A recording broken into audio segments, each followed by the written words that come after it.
Hello, and welcome to another episode of Chuchu Reviews, a show where I take 4 random unrelated albums and then I throw them in the blender, and then I review them, I rate them, and I rank them. Simplicity achieved. 3 of the albums this week were pulled from the comments, so if you have an album you'd like to see featured, why not drop a suggestion, and who knows, you might just get lucky.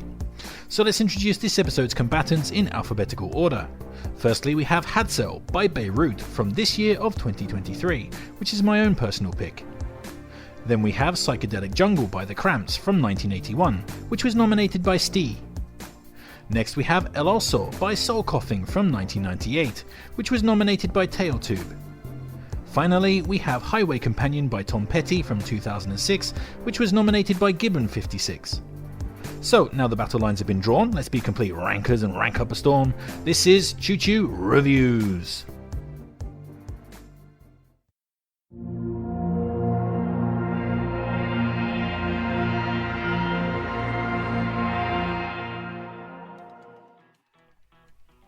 So, we're going to be kicking off this list with Highway Companion by Tom Petty, which was his 3rd solo LP from 2006, and probably like his billionth album overall.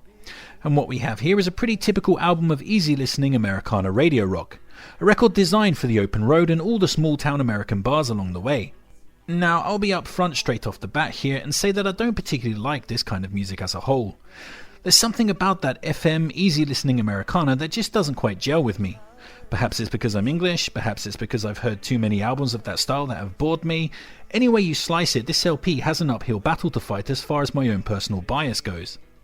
And as always with these kind of straight ahead meat and potatoes rock records, it all comes down to the quality of the individual songs. And Tom Petty does veer between solidly entertaining and quite bland here.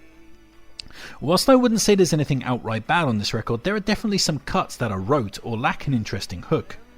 Most of the steady dirges fall into that dubious category. While Turn the Car Around finds a balance with its steady jangle, other tracks such as Night Driver and This Old Town sound largely the same and fall on the wrong side of tepid. Jack doesn't quite come together in the dramatic way that was obviously planned, while the closing duo of Ankle Deep and The Golden Rose have melodies that slide too close to other songs on the album and feel too much like self-regurgitation. But as I said, there's good stuff here too. Saving Grace kicks things off with a bluesy rocker that sounds like cruising through Dust Bowl USA. Flirting with Time and Big Weekend are jangly REM-esque rockers with a stomping pace and lovely harmonies in their choruses. Down South turns up the Bob Dylan worship to maximum and has an easy charm to it. Square One has a stripped-back folkiness that appeals, while Damaged by Love is a nice cascading ballad with a grand Beatlesy melody. So yeah, when all is said and done, for me this album is pleasant, like no more, no less. I don't love it, none of its songs are amazing. I don't hate it, none of its songs are particularly bad, it's just okay. It's kind of ironic that this LP is called Highway Companion because that's exactly it. It's middle of the road. 3 stars.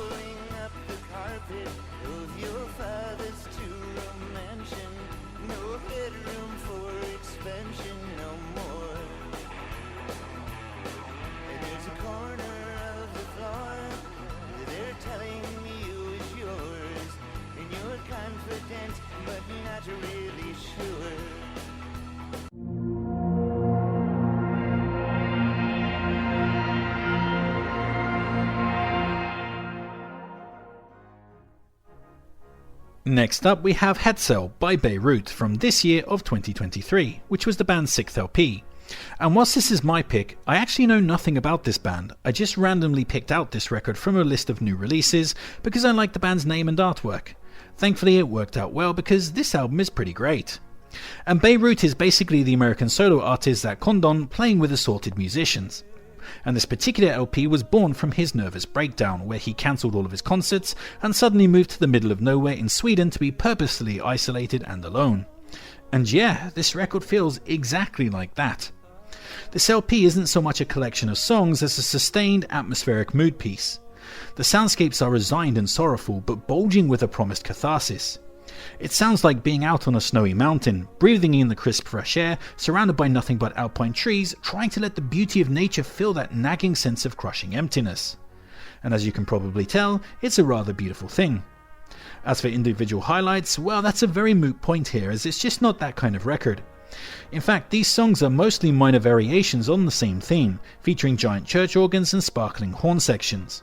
But opening title track Hadsel is amazing, the operatic alpine grandeur and massive organ riff immediately pulling you into the album, hook, line and sinker.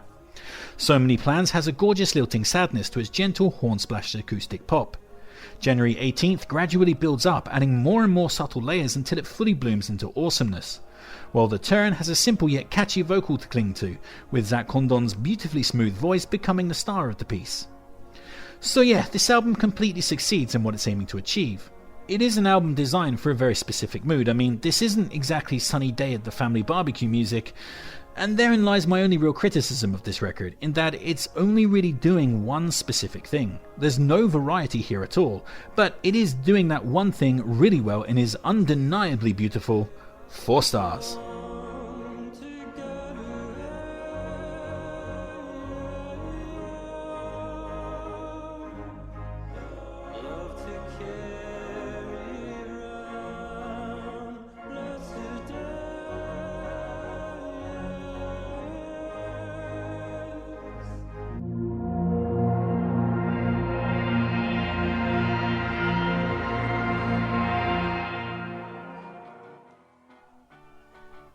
Next up, we have Psychedelic Jungle by the Cramps, which was the band's sophomore LP from 1981. And the Cramps certainly have a unique style. There's obviously quite a lot of influence from the Rocky Horror Show flowing through the veins of the band, as what we have here is a combination of rockabilly, surf rock and post-punk gothica, but shot through with a kind of monster mash, tongue-in-cheek party atmosphere. It's certainly an idiosyncratic mix that's a lot of fun and surprisingly never overstays its welcome, despite its gimmicky nature. And the tracks themselves are almost all universally great. Goo Goo Muck has that party Halloween mixtape vibe that's a lot of bobbing for apples style fun. The Crusher gets an instant win for its hilarious opening shout of RAPE and blasts through a properly fucked up jiving rockabilly swing tune peppered with depraved lyrics. Talking of depravity, the lyrics of Under the Wires also make you crack a dark smile with their tales of freaking people out on the phone. Whilst Don't Eat Stuff Off the Sidewalk is a handy PSA on, eating garbage off the street. Some of the dirtier material, such as Voodoo Idol and Primitive, sound like they probably gave Nick Cave a lengthy orgasm, while tracks like the opening Green Fuzz and Beautiful Gardens have a cool discordant post-punk buzz to them. A real highlight of this LP is Poison Ivy's guitar work, which is a delightfully retro throwback, but is also often infused with the creeping intensity and layers of distorted nastiness. I mean, it's pretty darn cool. On the negative side, this is a very specific kind of LP, and I could totally understand how 40 minutes of this back to back could turn a lot of people off. Plus the track Jungle Hop overdoes its theatrical elements to the point of slight embarrassment, while the Natives Are Restless is comparatively quite dull. But yeah, for me that's just nitpicking. Again, the Cramps do have a high possibility to be a love it or hate it kind of band, as it is such a unique sound. But I'm definitely falling into the love it category. This LP makes me want to invite my non-existent friends around and do a bit of pumpkin carving and maybe eat a toffee apple. 4.5 stars.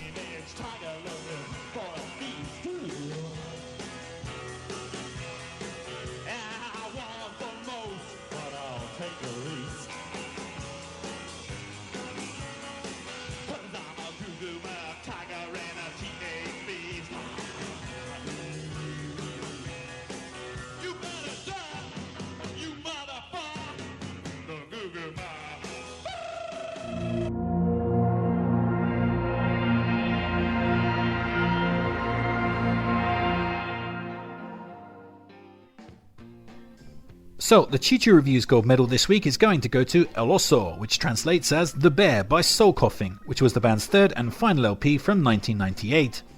And Soul Coughing were a really avant-garde experimental outfit that combined elements of art rock, hip-hop, sample culture, industrial and trip-hop into a pretty impressive brew that understandably made the critics cream their knickers back in the mid-90s and also gifted the band an underground cult appeal.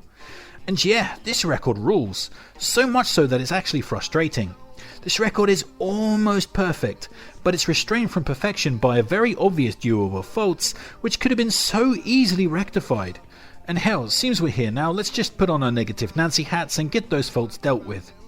The album at 57 minutes is just too long. That's fault number 1, which is absolutely compounded by fault number 2, which is that the last 3 songs are the weakest on the record. None of them are bad per se, but they do feel like shadows or repetitions of ideas found elsewhere on the album.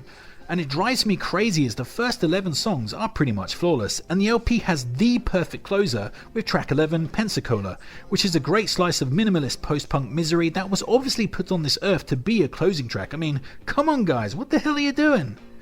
But yeah, as I said, everything else on this is gravy, and the LP has this kind of awesome toe-tapping element with a relentless trip-hoppy percussion section propelling everything forward.